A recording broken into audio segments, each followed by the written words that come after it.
All right, Facebook family, we are here right now at the Fox13 studios. We just got done. Let me turn the camera. Introducing this beautiful 5-year-old pit bull, Georgie, to everyone on television. Georgie is 58 pounds.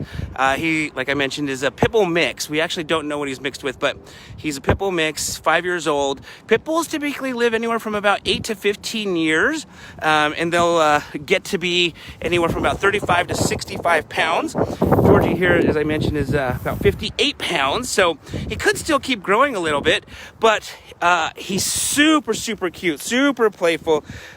We don't know much about him because he was actually a shelter transfer from Davis County, and they didn't know much about him, and he may have been a surrender, he may have been a stray.